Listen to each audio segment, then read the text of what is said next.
नमस्कार दोस्तों, आज की इस वीडियो में हम लोग ब्रिटिश इंडिया के अंदर एजुकेशन से रिलेटेड पॉलिसीज़ के बारे में चर्चा करेंगे और ये समझने का प्रयास करेंगे कि ब्रिटिश रूल के अंतर्गत किस तरह से अलग अलग समय पर एजुकेशन से रिलेटेड प्रोविजंस में परिवर्तन हुए हैं। और ये टॉपिक आपके बीएड के एग्जाम के लिए और साथ ही साथ अदर्स एग्जाम के लिए भी इम्पोर्टेंट है, जहाँ पे मॉडर्न हिस्ट्री का पोर्शन पूछा जाता है। तो चलिए अपने आज के डिस्कशन को स्टार्ट करते हैं। तो सबसे पहले हमें यहाँ पे ये समझने की ज़रूरत है कि क्या ब्रिटिशर्स के आने से पहले इंडिया में एजुकेशन की क्या स्थिति थी। तो देखो, आपने सुना होगा कि पहले इंडिया में गुरुकुल का सिस्टम चलता था। जैसे यहाँ पे देखिए, कुछ स्टूडेंट्स हैं वो अपने गुरु के पास, अपने टीचर के पास रह करके वहीं से पढ़ाई लिखाई करते थे। और इसके अलावा हायर एजुकेशन के लिए यूनिवर्सिटीज़ भी थी, जैसे आपने नालंदा, तक्षशिला, विक्रमशिला, इन यूनिवर्सिटीज़ का नाम सुना होगा। वहाँ पे फिलॉसफी, आयुर्वेद और भी सारी चीज़ों की जानकारी दी जाती थी। तो जब अंग्रेज़ का आगमन होता है, जब ब्रिटिशर्स यहाँ पे आते हैं, तो पुराने एजुकेशन सिस्टम को समाप्त करके वो एक नया सिस्टम लाते हैं। और उन्हीं नई सिस्टम में क्या क्या नीतियाँ थी उनकी, उसे हमें समझने की ज़रूरत है। तो आज हमारा यही टॉपिक रहने वाला है डिस्कशन का।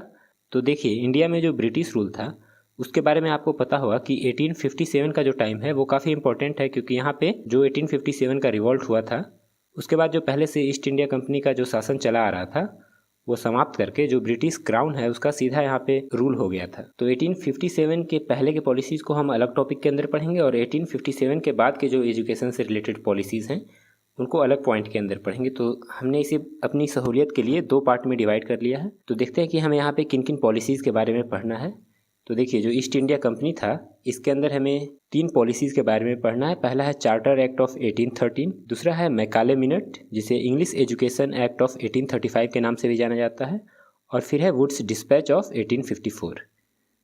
तो इन तीनों पॉलिसीज़ के बारे में हम पढ़ेंगे कि यहाँ पे एजुकेशन से रिलेटेड क्या प्रोविजंस थे, और फिर जो 1857 के बाद ब्रिटिश क्राउन के अंडर इंडिया में क्या क्या रिफॉर्म्स हुए थे एजुकेशन से रिलेटेड, उसके बारे में हम देखेंगे। जिसमें सबसे पहले 1882 का हंटर कमीशन, फिर 1904 का इंडियन यूनिवर्सिटीज़ एक्ट, 1913 का government resolution on education policy, फिर 1917 से 19 के बीच जो सैडलर यूनिवर्सिटी कमीशन आया था, इसके बारे में थोड़ी सी चर्चा करेंगे।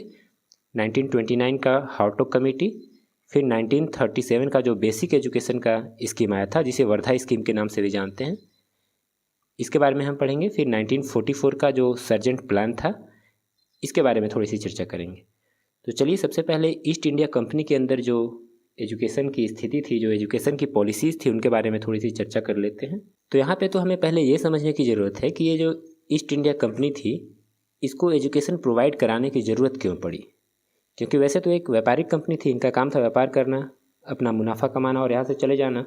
लेकिन देखो क्या होता है कि देखो, शुरू में तो ये कंपनी व्यापार करने ही आई थी, लेकिन फिर धीरे धीरे उन्होंने यहाँ के प्रशासन में, यानी यहाँ के एडमिनिस्ट्रेशन में हिस्सा लेना शुरू किया, और फिर यहाँ से टैक्स कलेक्ट करके यहीं के पैसे को मार्केट में लगा करके सामान खरीदती थी और फिर उसे बेच करके मुनाफा कमाती थी। तो इससे क्या हुआ, उन्हें अपने देश से या अन्य कंट्रीज से पैसे लाने की जो ज़रूरत थी वो समाप्त हो गई। तो इसीलिए वो यहाँ पे एडमिनिस्ट्रेशन करने लगी धीरे धीरे समय के साथ। तो जब आप कहीं पे प्रशासन करोगे तो उसके लिए आपको वहाँ के लोकल्स के विषय में जानकारी होनी चाहिए, वहाँ के लोकल्स का सहयोग होना चाहिए। तो यही मेन कारण था उनको यहाँ पे एजुकेशन प्रोवाइड कराने का इंडिया में। तो देखो, वही यहाँ पे लिखा गया है कि कंपनी कुछ शिक्षित भारतीय चाहती थी जो प्रशासन में उनकी सहायता कर सके, और साथ ही वे स्थानीय रीति रिवाजों और कानूनों को अच्छी तरह से समझना चाहते थे। तो इसीलिए उन्होंने कुछ प्रयास किए। हालांकि ये प्रयास काफ़ी लिमिटेड थे, छोटे स्तर पर किए गए थे, लेकिन कुछ प्रयास तो किए ही गए थे। जैसे कि 1781 में वॉरेन हेस्टिंग, जो उस समय बंगाल के गवर्नर जनरल थे, उन्होंने 1781 में कलकत्ता में मदरसा की स्थापना की, ताकि वे मुस्लिम कानूनों का शिक्षण कर सके, उन्हें समझ सकें, उन्हें उनके बारे में जानकारी प्राप्त कर सके। फिर 1791 में हिंदू दर्शन और लॉ, यानी जो कानून थे, उनके अध्ययन के लिए जोनाथन डंकन के द्वारा वाराणसी में एक संस्कृत कॉलेज को शुरू किया गया। तो ये कुछ पहले प्रयास थे जो एजुकेशन से रिलेटेड इंडिया में ब्रिटिशर्स के द्वारा किए गए। हालांकि ये जो कदम थे काफ़ी छोटे स्तर पे उठाए गए थे, लेकिन जो इसके बाद जो 1813 का चार्टर एक्ट था, उसमें थोड़ा सा हल्का सा उससे बड़ा प्रयास किया गया था। तो यहाँ पे लिखा गया कि 1813 का चार्टर अधिनियम शिक्षा को सरकार का उद्देश्य बनाने की दिशा में पहला कदम था। तो पहली बार सरकार ने ये दिखाया कि हाँ भाई, शिक्षा प्राप्त कराना भी मेरा उद्देश्य है इंडिया में।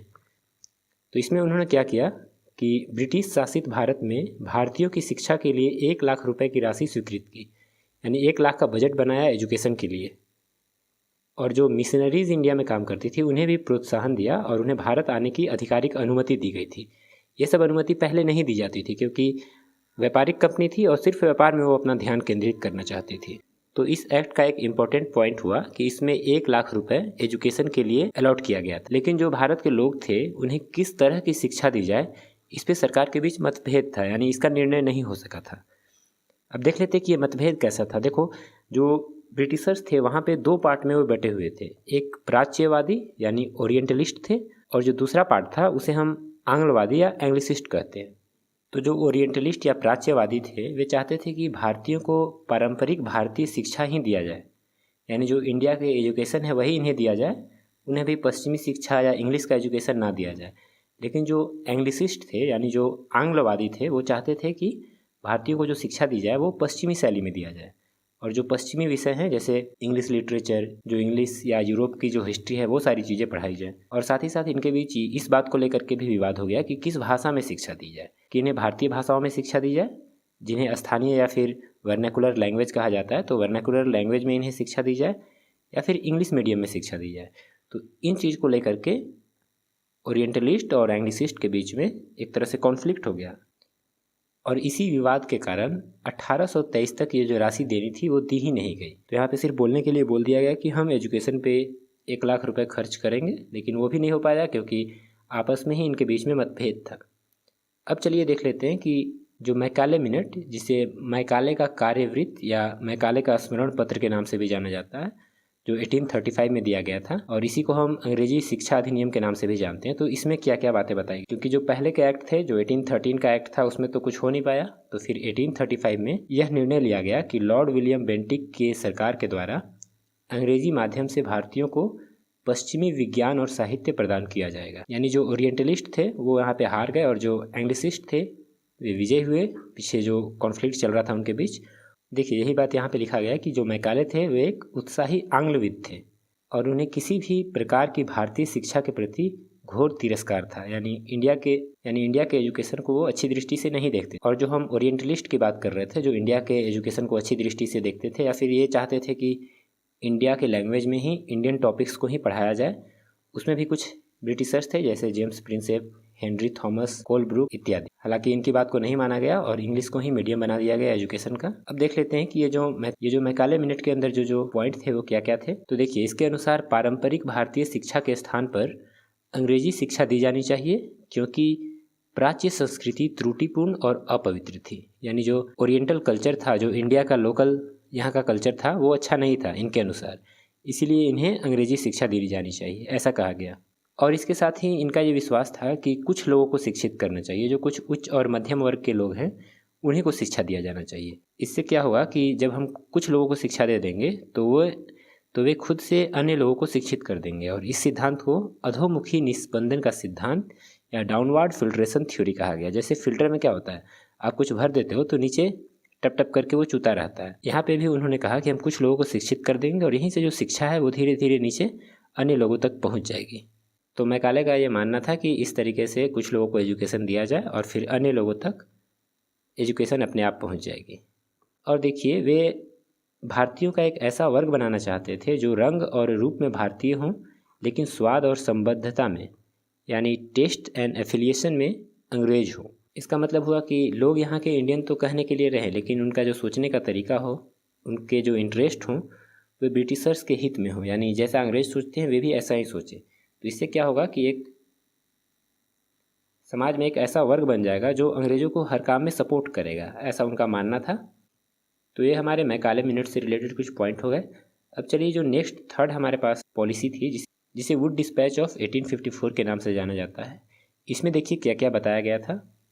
तो देखिए, वुड डिस्पैच को भारत में अंग्रेजी शिक्षा का मैग्ना कार्टा कहा गया था, और इसकी क्या क्या सिफारिशें थी इन्हें देख लेते हैं।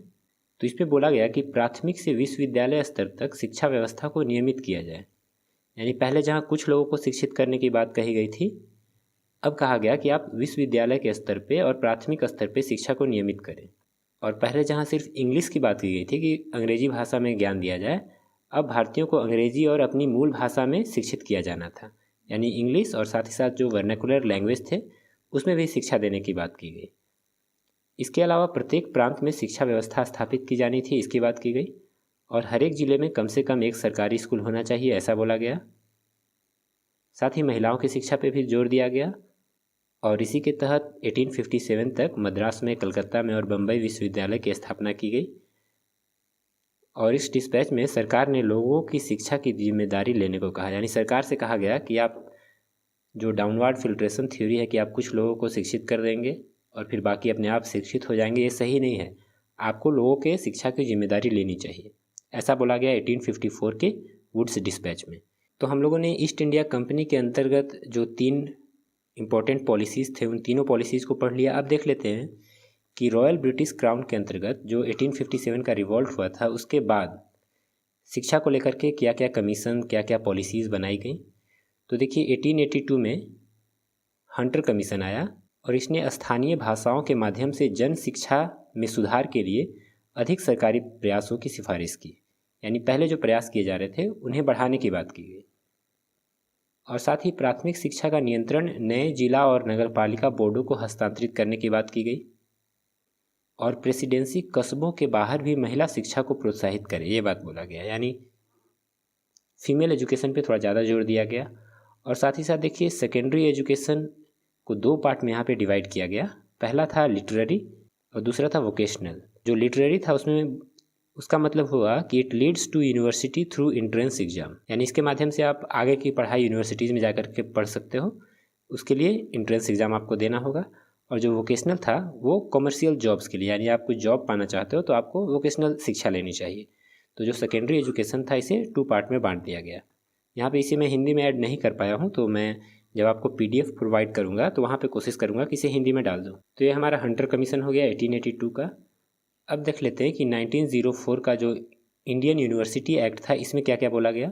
तो देखिए इस समय तक क्या हुआ था कि इंडिया में जो आज़ादी की मांग थी वो काफ़ी बढ़ चुकी है। आप मॉडर्न हिस्ट्री पढ़ेंगे तो आपने उसमें देखा होगा कि 1904 आते आते जो देश में क्रांतिकारी गतिविधियाँ थी वो काफ़ी बढ़ चुकी थी और लोग अंग्रेज़ का काफ़ी विरोध करने लगे थे। तो इसीलिए विश्वविद्यालयों में क्रांतिकारी गतिविधियों के बजाय अध्ययन और शोध पे अधिक ध्यान देना चाहिए, ऐसा कहा गया इसमें। और जो नंबर ऑफ़ फेलोज़ थे उन्हें रिड्यूस कर दिया गया और उन्हें गवर्नमेंट के द्वारा नॉमिनेट किया जाने लगा। तो इससे क्या हुआ कि सरकार ने कंट्रोल करने की कोशिश की यूनिवर्सिटीज़ को। और विश्वविद्यालय सीनेट के फैसलों के खिलाफ सरकार ने वीटो पावर, आपने वीटो पावर का नाम सुना होगा, कि वीटो पावर दे दिया गया सरकार को कि कोई भी फैसला अगर विश्वविद्यालय करे तो सरकार सिर्फ ना बोल करके उस पूरे फैसले को ख़त्म कर सकती है। और स्ट्रिक्ट एफिलिएशन रूल लाया गया। मतलब कुल मिलाकर कहा जाए तो इस अधिनियम के माध्यम से सरकार यूनिवर्सिटीज़ पे कड़ा नियंत्रण रखने का प्रयास कर रही थी। तो ये हमारा 1904 का इंडियन यूनिवर्सिटीज़ एक्ट हो गया। अब देखिए 1913 का जो गवर्नमेंट का रिजोल्यूशन था एजुकेशन के ऊपर, उसमें क्या क्या बातें बताई गई थी। तो सरकार ने ब्रिटिश भारत में अनिवार्य प्राथमिक शिक्षा शुरू करने की राष्ट्रीय आंदोलन के नेताओं की मांग को मानने से इनकार कर दिया। वे जन शिक्षा यानी जो मास एजुकेशन था, सभी लोगों को शिक्षा देने की बात थी, इसकी जिम्मेदारी नहीं चाहते थे, इसीलिए उन्होंने मना कर दिया। लेकिन साथ ही साथ निरक्षरता को दूर करने के लिए भविष्य की नीति की घोषणा भी की। तो ये कैसे किया उन्होंने, तो देखिए जो प्रांतीय सरकार, जो स्टेट में अलग अलग प्रांत में देश बटा हुआ था, वहाँ के जो सरकार थे उनको ये जिम्मेदारी दे दी कि आप गरीबों और पिछड़े वर्गों को मुफ्त में शिक्षा प्रदान करें, ऐसा बोल दिया और खुद अपनी जिम्मेदारी से एक तरह से मुक्त हो गए। फिर माध्यमिक शिक्षा की गुणवत्ता और निजी प्रयासों में सुधार किया जाना, ऐसा बोला कि जो सेकेंडरी एजुकेशन है और जो प्राइवेट एफर्ट हैं वो बढ़ने चाहिए एजुकेशन से रिलेटेड। और साथ ही प्रत्येक प्रांत में एक विश्वविद्यालय स्थापित करने की बात की गई 1913 की जो शिक्षा की नीति थी उसमें। इसके बाद हमारा आता है 1917 से 19 के बीच जो सैडलर विश्वविद्यालय आयोग यानी सैडलर यूनिवर्सिटी कमीशन था, ये आता है। और देखिए ये मूल रूप से कलकत्ता यूनिवर्सिटी के खराब प्रदर्शन के पीछे के कारणों के अध्ययन करने के लिए आया था, लेकिन इसने देश में सभी विश्वविद्यालयों की समीक्षा की। तो इसे लाया तो गया था कि आप कलकत्ता यूनिवर्सिटी का जो प्रदर्शन है वो इतना ख़राब कैसे हो रहा है, इसकी इंक्वायरी करें, लेकिन इसने जितने भी देश के अंदर यूनिवर्सिटीज़ थी सबों की समीक्षा की और इसमें विश्वविद्यालय शिक्षा में सुधार के लिए माध्यमिक शिक्षा में सुधार जरूरी है, ऐसा कहा गया। क्योंकि विश्वविद्यालय में जो बच्चे जाते हैं वो माध्यमिक शिक्षा के बाद ही जाते हैं, तो इन्होंने बोला कि जो माध्यमिक शिक्षा है इसमें सुधार करने की आवश्यकता है, तभी हमारा जो विश्वविद्यालय शिक्षा है वो सुधरेगा। तो इसके लिए उन्होंने स्कूल में 12 साल को पूरा करना जरूरी बताया। और फिर बताया कि 3 साल की विश्वविद्यालय की डिग्री के लिए छात्रों को इंटरमीडिएट का चरण के बाद ही प्रवेश मिलेगा। पहले मैट्रिक में के बाद प्रवेश मिलता था, लेकिन अब इंटरमीडिएट के बाद ही आपको प्रवेश मिलेगा कॉलेजेस में, ऐसा बोला गया। आगे बोला गया कि यह छात्रों को विश्वविद्यालय के लिए बेहतर ढंग से तैयार करेगा और उन्हें विश्वविद्यालय के मानकों के अनुरूप बनाएगा। जो इंटरमीडिएट की अच्छी एजुकेशन है वो जरूरी है ताकि वो विश्वविद्यालय के जो नॉर्म्स हैं उसके अनुकूल बन सकें। यह विश्वविद्यालय की डिग्री नहीं लेने वालों को कॉलेजिएट शिक्षा प्रदान करेगा। जो यूनिवर्सिटी में डिग्री नहीं ले जाते हैं, माध्यमिक और माध्यमिक शिक्षा के लिए अलग से बोर्ड बनाने की बात की गई। और साथ ही महिला शिक्षा, व्यवहारिक, वैज्ञानिक और तकनीकी शिक्षा और शिक्षकों के प्रशिक्षण पर ध्यान देने की बात की गई सैडलर विश्वविद्यालय कमीशन के अंतर्गत। अब चलिए देख लेते हैं 1929 का जो हार्टोग कमेटी था, इसमें क्या कहा गया। तो इसमें बोला गया कि प्राथमिक शिक्षा प्रदान करें लेकिन अनिवार्य शिक्षा प्रणाली की आवश्यकता नहीं है, और साथ ही केवल योग्य छात्रों को हाई स्कूल और इंटरमीडिएट स्तर पर पढ़ने की अनुमति दी जानी चाहिए, ऐसा बोला गया। जबकि औसत छात्रों को व्यावसायिक पाठ्यक्रम में भेज देना चाहिए, यानी उन्हें वोकेशनल कोर्स के अंतर्गत भेज करके ऐसा तैयार कर देना चाहिए कि वो अपने लिए कोई जॉब या कोई काम ढूंढ सके। और जो अच्छे बच्चे हैं या जो अबव एवरेज हैं उनके लिए ही इंटरमीडिएट स्तर पे और हाई स्कूल के स्तर पे पढ़ने की अनुमति दी जानी चाहिए। और इन्होंने विश्वविद्यालय में जो प्रवेश होता था लोगों को, उसको रिस्ट्रिक्ट कर दिया ताकि जो यूनिवर्सिटीज़ का परफॉर्मेंस है उन्हें सुधारा जा सके।